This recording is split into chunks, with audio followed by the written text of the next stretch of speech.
కదలిరా కదలిరా కదలిరా కదలిరా కదలిరా కదలిరా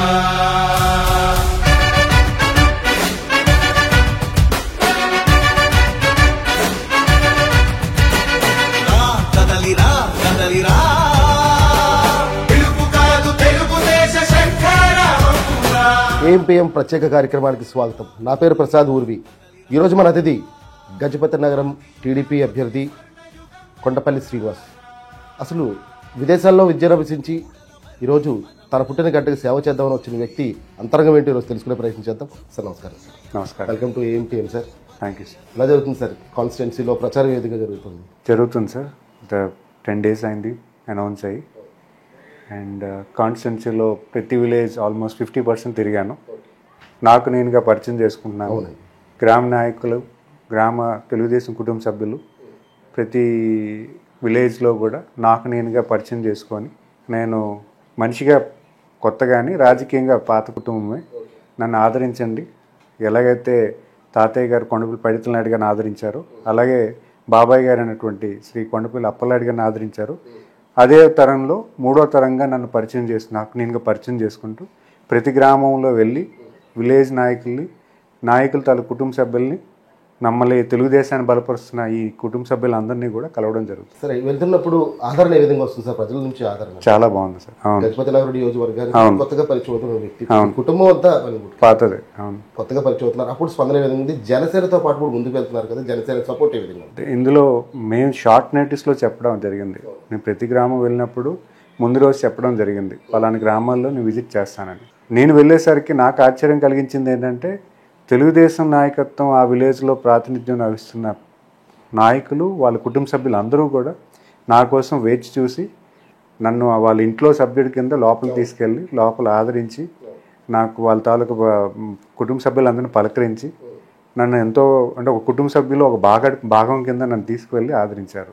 అదేవిధంగా జన సైనికులు, అంటే నేను గమనించింది ఏంటంటే, విలేజెస్లో తెలుగుదేశం జనసేన మమేకమై ఉన్నారు ఆల్రెడీ. తెలుగుదేశం అని మనకి చెప్పిన జన సైనికులు పిలిచి వాళ్ళ తాలూకు ఇంట్రడక్షన్ కూడా తెలుగుదేశం వాళ్ళే చేస్తున్నారు. ప్లాట్ఫామ్ అంతా గజపతి నగరంలో రెడీగా ఉంది. జన సైనికులు కూడా తెలుగుదేశం వాళ్ళు పరిచయం చేస్తారు. సార్ మా ఊర్లో జన సైనికులు వీర మహిళలు వీళ్ళు మండల స్థాయిలో ఈ పొజిషన్లో ఉన్నారు, గ్రామ స్థాయిలో ఈ పొజిషన్లో ఉన్నారు జనసేన పార్టీ పరంగా. సో ఇలా ఇంట్రడక్షన్ అనేది నాకు తెలుగుదేశం వాళ్ళే చేస్తున్నారు. అంటే విలేజెస్లో రెండు పార్టీలు కూడా మమేకమై ఈరోజు కష్టపడి, అంటే ఇద్దరు కూడా కలిసి ఎలక్షన్కి వెళ్ళి మన ఉమ్మడి అభ్యర్థి అయినటువంటి నన్ను గెలిపించడానికి పూర్తిగా ప్రిపేర్ అయి ఉన్నారు సార్. శ్రీనివాస్ గారు విదేశాల్లో చదువుకుని విదేశాల్లో మంచి ఉద్యోగం చేస్తూ ఒక లగ్జరీ లైఫ్ గడుపుతున్నటువంటి కొండపల్లి శ్రీనివాస్ గారు ఏం అవసరం వచ్చిందని చెప్పి ఈరోజు ఆంధ్ర రాష్ట్రంలో రాజకీయాల వైపు మొగ్గు చూపించారు? ఈ క్వశ్చన్ ఏంటంటే, నేను రావడం అనేది 10 ఏళ్ళ క్రితమే వచ్చాను. 2015లో నేను పూర్తి స్థాయిలో వచ్చేసాను. పూర్తి స్థాయిలో విజయనగరం వచ్చి విజయనగరంలో నేను స్థిరపడాలనే ఆలోచనతో విజయనగరంలో కంప్లీట్గా వచ్చాను. అయితే నేను వచ్చేటప్పుడు ఏంటంటే, నాకు విదేశాల్లో ఎంఎస్సీ చేసుకుని, అంటే మాస్టర్ ఆఫ్ సైన్స్ ఎడ్యుకేషన్ చేశాను. తర్వాత కొన్నాళ్ళు జాబ్ చేశాను.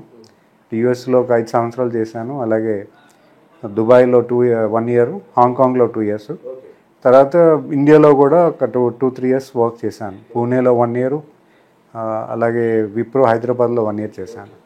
2015లో మాత్రం నేను ఇండియాకి రావడం జరిగింది, విజయనగరం రావడం జరిగింది అనే ఆలోచనతో. అంటే పూర్తిగా రాజకీయ కోణంలో అయితే నేను రాలేదు. అయితే నేను రావడం ఏంటంటే, మన ప్రాంతం అభివృద్ధి చెందాలి, అభివృద్ధిలో మనం అంటే మేము పొలిటికల్ ఫ్యామిలీ అయినటువంటి నేపథ్యంలో మేము ఇక్కడ ఎంతో కొంత సర్వీస్ చేయాల్సిన బాధ్యత అయితే నాకుంది. ఆ క్రమంలో నేను ఇక్కడ రావడం జరిగింది. 4-5 ఇండస్ట్రీస్ నేను పర్సూ చేశాను. ఆ పర్సూలోనే కొన్ని ఇండస్ట్రీస్ మేము ఎస్టాబ్లిష్ చేసాం, ఇంకొన్ని చేయాలని ప్లాన్లో ఉన్నాను.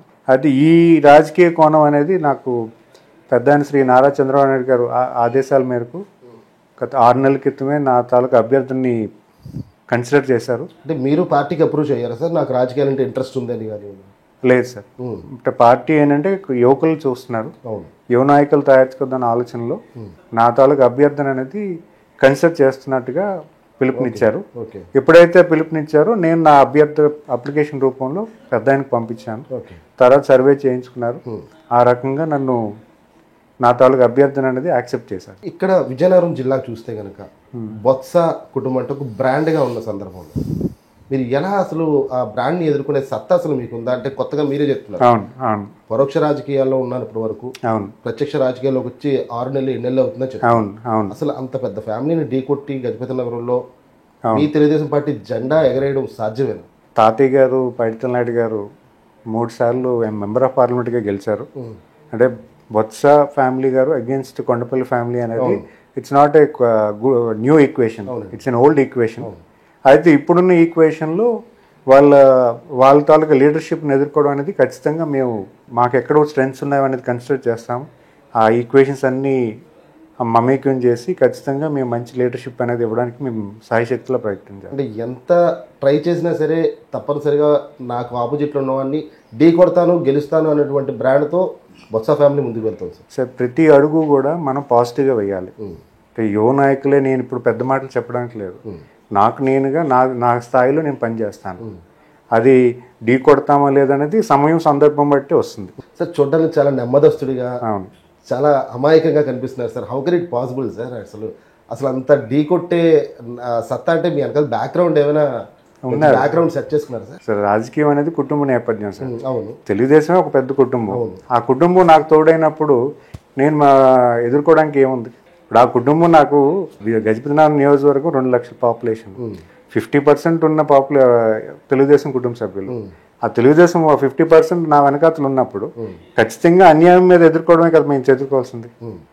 ఎక్కడైతే అన్యాయం జరిగిందో వాటికి నిలబడాలి. దానికి న్యాయం ఉంది, చట్టం ఉంది, ఇవన్నీ మాకు సపోర్ట్ ఉంటాయి కదా.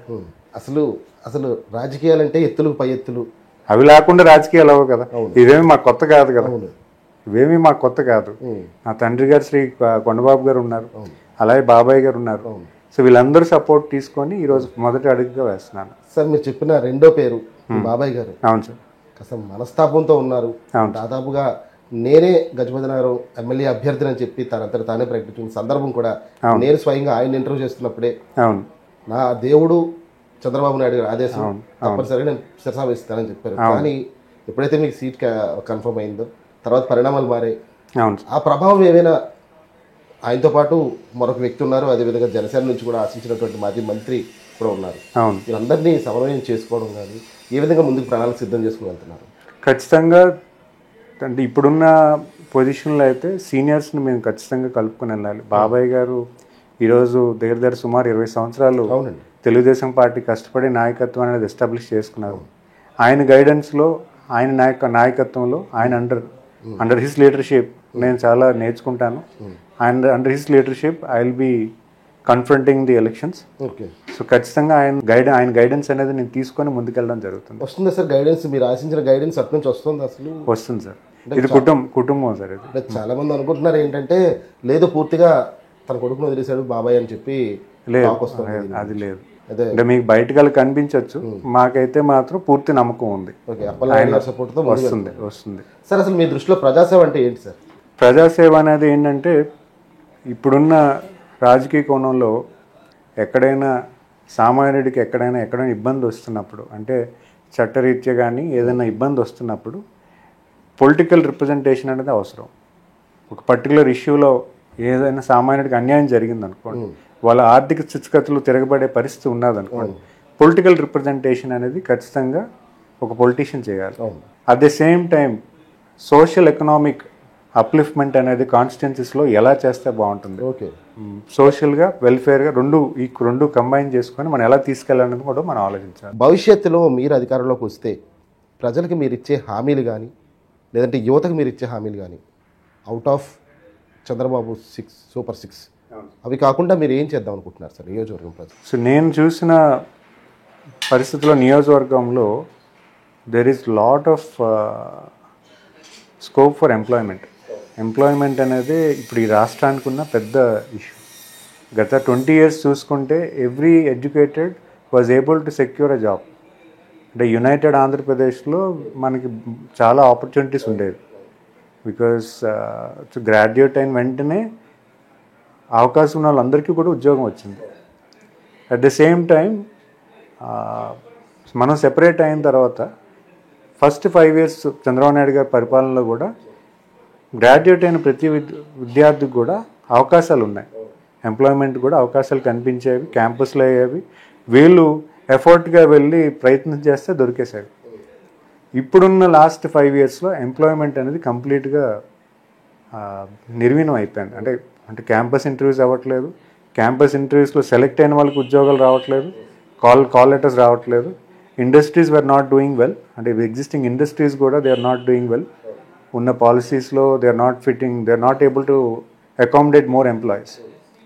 సో అంటే పెద్ద నారా చంద్రబాబు నాయుడు గారు కూడా he want to bring in lot of industries, చాలా ఇండస్ట్రీస్ని వెల్కమ్ చేసి ఎంప్లాయ్మెంట్ క్రియేట్ చేద్దాం ఆలోచనతో ఎక్కువ he is align to more employment. Sir కాన్స్టిట్యున్సీలో మరికొన్ని సమస్యలు ఉన్నాయి సార్, సరైన వైద్య సదుపాయాలు కూడా లేవు అన్నటువంటి వాదన అనిపిస్తుంది. దీని గురించి మీరు అధికారంలోకి వస్తే ఎటువంటి వైద్య సదుపాయాలు కల్పిస్తారు? అంటే నేను అబ్జర్వ్ చేసింది ఏంటంటే గత తెలుగుదేశం గవర్నమెంట్లో 100-bedded హాస్పిటల్ అనేది ఉండింది, బట్ కంప్లీట్గా అది నిర్వీణం అయిపోయింది.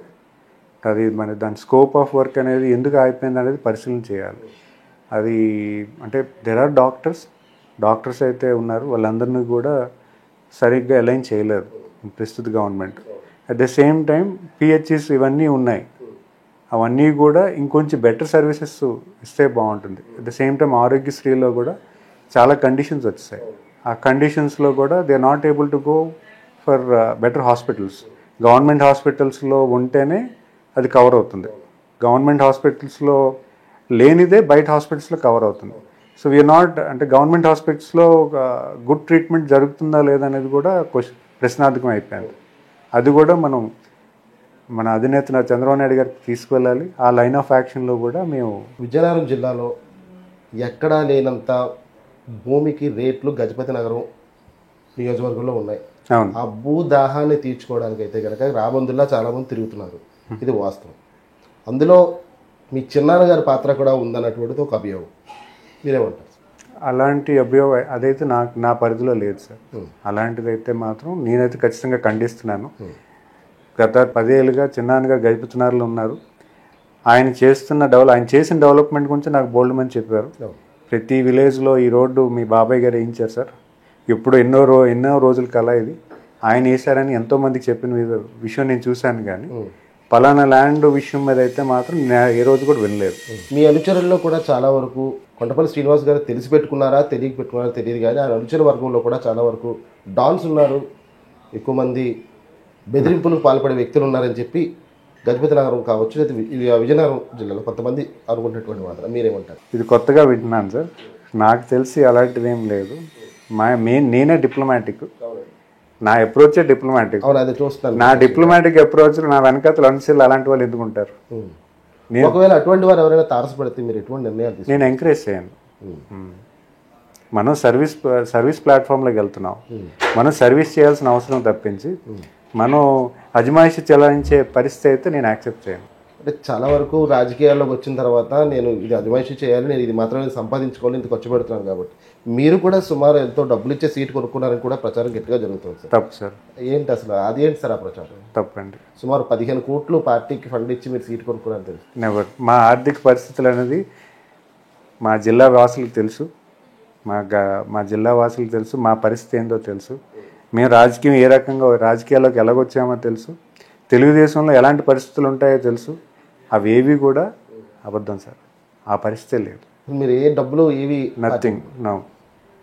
ఎందుకని సార్? అంటే కేవలం యువతని ప్రోత్సహించాలని, ఓన్లీ యువతను ప్రోత్సహించాల ఆలోచనతోనే.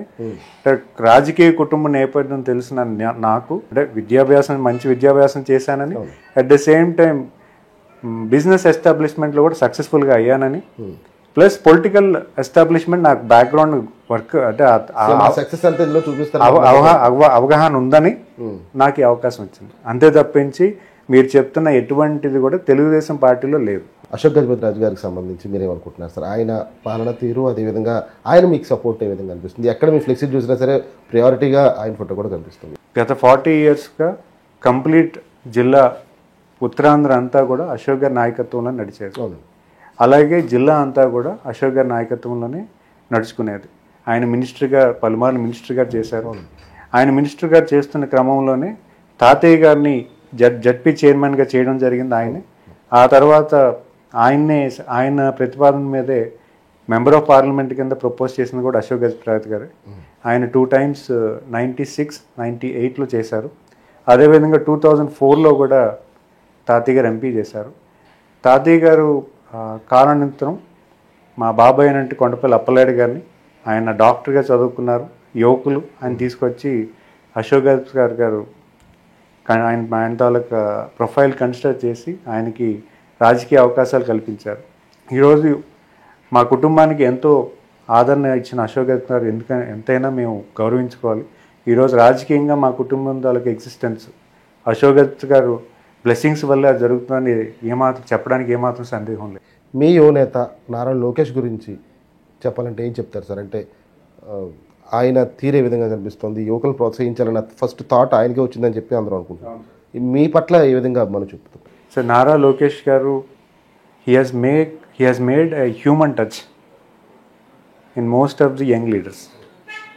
ఆయన ఏంటంటే లీడర్షిప్ని ఎంకరేజ్ చేయాలన్నది ఆయన తాలూకా అభిప్రాయం. అది కూడా పొలిటికల్ ఫ్యామిలీలో ఉన్న యంగ్స్టర్స్ని ఎంచుకోవడం కూడా ఆయన చేయడం జరిగింది. ఎందుకంటే లోకేష్ బాబు గారు రాజకీయంగా అంటే నాకు ఉన్న ఇంటరాక్షన్స్లో 2-3 ఇంటరాక్షన్స్లో నా ప్రొఫైల్ గురించి తెలుసుకొని ఆయన పిలిపించుకోవడం జరిగింది. ఓకే. ఆయన ఆఫీస్లో ఆయన తాలూకు ప్రెజెన్స్ చాలా వైబ్రెంట్గా ఉంది. గజపతి నగరం నియోజకవర్గంలో ప్రతిపక్ష పార్టీ నేతగా ఉన్న సందర్భంలో ప్రస్తుత ముఖ్యమంత్రి జగన్మోహన్ రెడ్డి ప్రచారంకి వచ్చిన సందర్భంలో ఒక చెత్త ముఖ్యమంత్రి చంద్రబాబు నాయుడు అని సంబోధిస్తూ మీ నియోజకవర్గంలో మాట్లాడిన సందర్భం, దానికి మీరు ఎటువంటి కౌంటర్లు కానీ, కొండపల్లి కుటుంబం ఆనాడు 2-3 కౌంటర్లు ఇచ్చింది, కానీ మీరు ఇప్పుడు ప్రత్యక్ష రాజకీయాల్లోకి వచ్చారు కాబట్టి మీరు ఆ మాటని ఏ విధంగా తీసుకుంటారు? ఆయనకి ఎటువంటి బుద్ధి చెప్పే రిటర్న్ గిఫ్ట్ ఏమైనా ఇచ్చే అవకాశం ఉందా? రిటర్న్ గిఫ్ట్ అనేది మాకన్నా మన ప్రజానికం ఇస్తుంది. ఎందుకంటే ఈరోజు ఆయనకు 5 ఏళ్ళు పరిపాలన చేసి ఆయన ఏ స్థాయిలో రాష్ట్రాన్ని ఏ స్థాయిలోకి తీసుకెళ్లారనేది అందరూ తెలుసుకున్న విషయం. అందులో ప్రత్యక్షంగా నేను చెప్పాల్సిన అవసరం లేదు. రానున్న ఎలక్షన్స్లో మనం సమాధానం అనేది పని బట్టి చెప్పగలుగుతాం. అదే సరైన సమాధానం. నేను ఎన్ని వాక్యాలు చెప్పినా అది తక్కువే. ఎందుకంటే ఈరోజు రేపొద్దున్న రానున్న ఎలక్షన్స్లో ప్రజలే దాన్ని తీర్పిచ్చి ఎవరు ఏ ముఖ్యమంత్రి పనితీరు ఎంత బాగుంటుందన్న సంగతి ప్రజలే నిర్ణయిస్తారు. ఎందుకంటే రాష్ట్రం తీసుకెళ్లిన దారి అయితే మాత్రం మనం ఖచ్చితంగా ఖండించాలి. రాష్ట్రంలో ఎటువంటి అభివృద్ధి లేదు, రాష్ట్రం ఎటువైపు వెళ్తుందన్న విజన్ లేదు. మన రాష్ట్రం ఎటువైపు వెళ్తుంది, ఏ రకంగా వెళ్తుంది, ఏ పర్టికులర్ పరిశ్రమ చూసుకున్నా, ఏ పర్టికులర్ డెవలప్మెంట్ ఇన్ఫ్రాస్ట్రక్చర్ డెవలప్మెంట్ చూసుకున్నా, పర్టికులర్ సిటీ చూసుకున్నా ఎక్కడ కూడా స్కోప్ విజన్ ఆఫ్ వర్క్ అనేది కనిపించలేదు. వాలంటీర్ వ్యవస్థ ఏర్పాటు చేసి ఇంటికే పింఛన్లు పంపించడం అన్నీ చాలా బాగా చేస్తారని చెప్పి అంటున్నారు సార్, మీరేమంటారు? వాళ్ళ వ్యవస్థ ఈరోజు యంగ్స్టర్స్ని తీసుకొచ్చారు, వాళ్ళకి 5,000 రూపీస్ ఇస్తున్నారు. వాళ్ళ తాలూకా సర్వీసెస్ లాస్ట్ 5 years నుంచి కూడా ఏ రకంగా పెంచలేదు. సో ఎంప్లాయ్మెంట్ ఆ 5,000 రూపాయలతో ఆ యంగ్స్టర్ అనేవాడు అక్కడ ఎంప్లాయ్మెంట్ చేసి ఉండాలా వద్దా అన్న క్వశ్చన్ కూడా వచ్చింది. అంటే ఈ వ్యవస్థకి కూడా విజన్ లేదు. ఈ పర్టికులర్ వాలంటీర్ వ్యవస్థ అనేది తాత్కాలికంగా ప్రయోజనం కనిపించింది, కానీ ఆ వ్యవస్థలో పనిచేస్తున్న వాళ్ళకి ఫ్యూచర్ ఏంటనేది పరిస్థితి కూడా కల్పించలేని పరిస్థితులు ఈ ప్రస్తుత గవర్నమెంట్ ఉంది. మీ దగ్గరికి ఎవరైనా వచ్చి దేహి అంటే మాత్రం తప్పనిసరిగా వాళ్ళకి తగిన సహాయం అందించే మనస్తత్వం కలిగినటువంటి కొండపల్లి శ్రీనివాస్ గారు అమాయకత్వం చూసి ఆయన ఎట్టి పరిస్థితుల్లో కూడా మన ఎమ్మెల్యే చేసుకోవాలని చెప్పి చాలా కష్టపడుతున్నటువంటి వ్యక్తుల్లో కొంతమంది మాత్రం ఆయన ఎమ్మెల్యే అయిన తర్వాత ఆయన్ని బొమ్మలా ఆడించుకోవచ్చు, మనం బాగా దోచుకుని తినవచ్చు అని కూడా మీ వెనకాతలు కొంతమంది తిరుగుతున్నారని చెప్తున్నారు సార్. నేను ఇందాలని క్వశ్చన్ కూడా అదే, కానీ ఇది స్పష్టంగా మరికొంత డీప్గా అడుగుతున్న ప్రశ్న. సార్, నేను చదువుకున్నవాడిని, నా అప్రోచ్ డిప్లొమాటిక్, బట్ నేను తెలుగు తక్కువ కాదు కదా. నా అప్రోచ్ నెమ్మదిగా ఉంటుంది, కానీ నేను తెలుగు తక్కువని కాదు. మనిషిని ఈరోజు పొలిటికల్ వ్యవస్థ అని మీరు అనుకోవచ్చు, కానీ నేను నా ఎడ్యుకేషన్ కానీ, జాబ్లో కానీ, బిజినెస్లో కానీ ఎక్కడ నాకు ఫెయిల్యూర్ లేదు. నా అమాయకత్వం అని మీరు అనుకుంటారు, నన్ను చూస్తే అమాయకత్వం అనుకుంటారు, కానీ నాది డిప్లొమాటిక్ అప్రోచ్. నా అప్రోచ్ ఏంటంటే అవతలవాడిని పరిస్థితులు బట్టి నేను వ్యవహరిస్తాను. అవతలవాడు ఏ రకంగా మనకి ఆన్సర్ చేస్తున్నాడు దాన్ని బట్టి నేను కరెక్ట్ చేసుకుంటాను, ఎప్పటికప్పుడు కరెక్ట్ చేసుకుంటాను. యువతల వ్యక్తి ఎవరైనా సరే కొంచెం అగ్రెసివ్గా మాట్లాడితే మాత్రం వాళ్ళకి తగిన అటాక్ ఉంటుంది సార్ మీ నుంచి? ఉంటుంది. ఉంటుంది. నా అటాక్ అనేది అది కూడా డిప్లొమాటిక్గా ఉంటుంది, దాని కార్యాచరణలో ఉంటుంది. Okay, right sir. నియోజకవర్గం ప్రజల ఆదరణ అయితే కనుక ముందుగా లభిస్తుందని చెప్తున్నారు. అవును సార్. కానీ జనసేన పార్టీ నుంచి కూడా కొంతమంది సీట్లు ఆశించుకుని ఉన్నారు కదా, వాళ్ళందరూ సపోర్ట్ కూడా ప్రస్తుతం బాగానే వస్తుందా లేకపోతే? బాగా వస్తుంది సార్.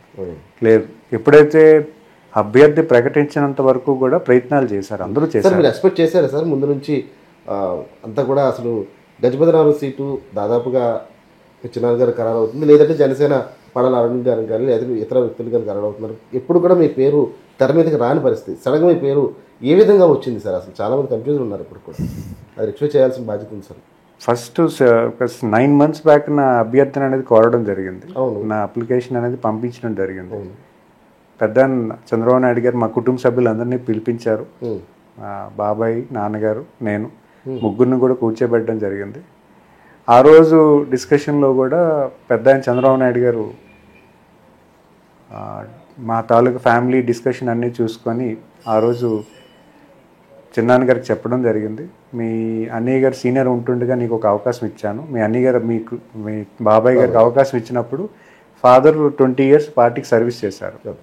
ఆ 20 years సర్వీస్ ఫాదర్ చేస్తున్నా నీకు ఒక యువకుడు అని నీకు అవకాశం ఇచ్చాను. అదే ప్రాతినిధ్యంలో ఈరోజు యువకులకు అవకాశం ఇచ్చే ఆలోచన నేను చేస్తున్నాను.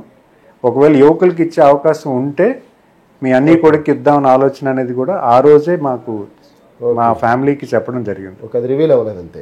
అది మేము చెప్పలేదు, అంటే ఐదర్ సీనియర్ అయినట్టు చిన్నాన్నగారు అవ్వచ్చు, లేకపోతే యంగ్స్టర్స్కి ఇచ్చే ఆలోచనలు ఉంటే నాకేనా ఏదైనా సరే కొండపల్లి ఫ్యామిలీకి ఇచ్చే అవకాశం ఉందనేది ఆ రోజు మాకు చెప్పడం జరిగింది. దిస్ ఇస్ August 27th అని చెప్పారు సార్. సో ఆ క్రమంలో కూడా నేను వెయిట్ చేశాను. ఆ సిచ్యువేషన్లో అది నేను కూడా సర్ప్రైజ్ అయ్యాను. It is a big surprise for me and my family. Sir, ప్రస్తుతం గజపతి నగరం పాలిస్తున్నటువంటి వైసీపీ ఎమ్మెల్యేకి సంబంధించి మీ అభిప్రాయం ఏంటి సార్? ఆయనైతే కనుక విజయనగరం జిల్లాలో ఎక్కడ జరిగినటువంటి సంక్షేమ అభివృద్ధి పథకాలన్నీ కూడా గజపతి నగరం నియోజకవర్గంలో చేస్తున్నాను, నేను చేసి తీరుతానని చెప్పి చాలా గెలుపుదేమో వ్యక్తం చేస్తున్న పరిస్థితి. మీరు ఆయన మీద ఉన్నటువంటి మీ అభిప్రాయం ఏంటి సార్? ఈ అప్పలర్సే గారు ఇది 2nd term అండి. ఇది 2nd term of as a member of legislative assembly. ఈ 2nd termలో నేను అనుకున్నది ఏంటంటే ఒక ఎమ్మెల్యేగా ప్రజా జీవితానికి కొంచెం దూరం అయ్యారని అనుకుంటున్నాను. ఎందుకంటే ప్రజలకు అందుబాటులో కొంచెం దూరంగా అయ్యారని అనుకుంటున్నాను. ఎందుకంటే వాళ్ళు అనుకున్న వాళ్ళ పార్టీ సిద్ధాంతాల ప్రకారంగా కొంచెం సంక్షేమం ఎలాగైతే ఇచ్చారు అనుకుంటున్నారు, బట్ అలాగే ప్రజలకి కొంచెం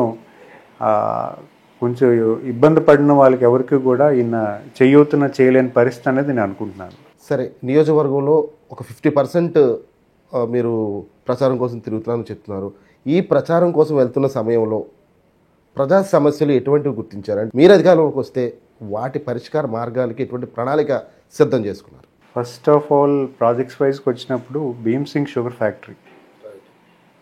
షుగర్ ఫ్యాక్టరీ గత తెలుగుదేశం గవర్నమెంట్లో 12 కోట్లు వాల్యూ చేసిన ఫండు ఇండస్ట్రీకి బాబాయ్ అయినటువంటి అప్పలనాయుడు గారు శాంక్షన్ చేయించి ఇండస్ట్రీకి ఇవ్వాలని ప్రతిపాదించి ఆమోదం చేకూర్చారు.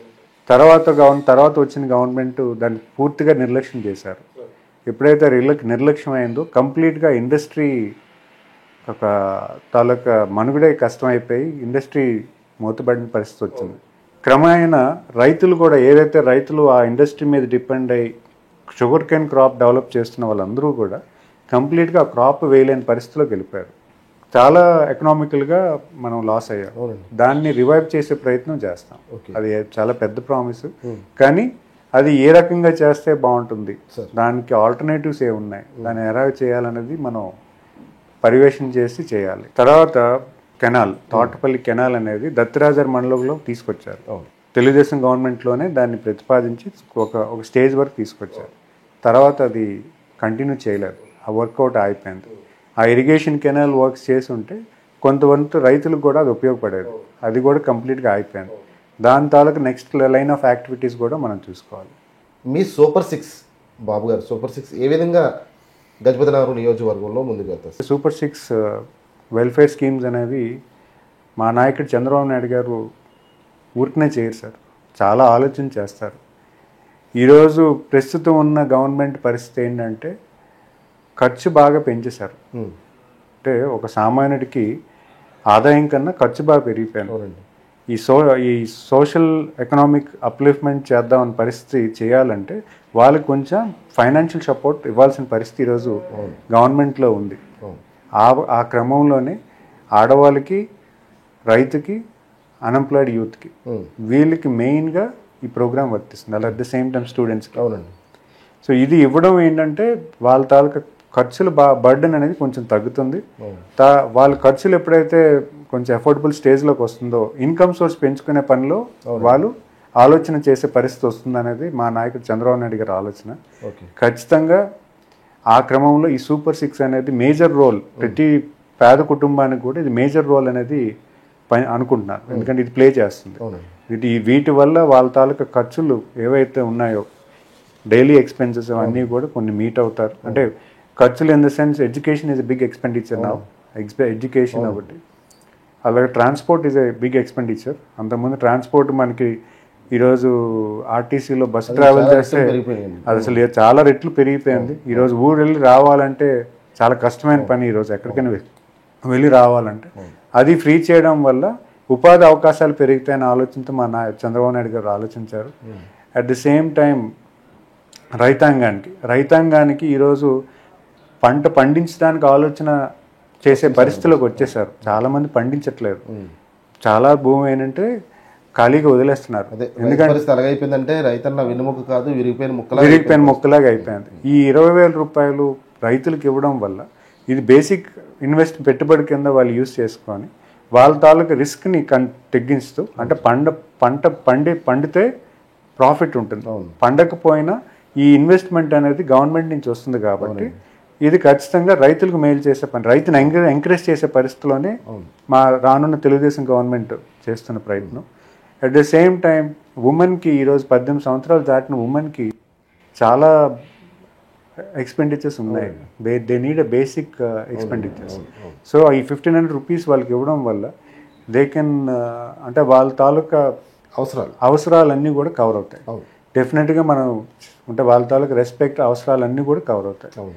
At the same time unemployed యూత్కి నేను చెప్పినట్టుగా 3,000 రూపీస్ అంటే ఉద్యోగ అవకాశాలు కల్పిస్తానని మాటిస్తూ అట్ ద సేమ్ టైం లేదా అని పెట్టారు కదా సార్.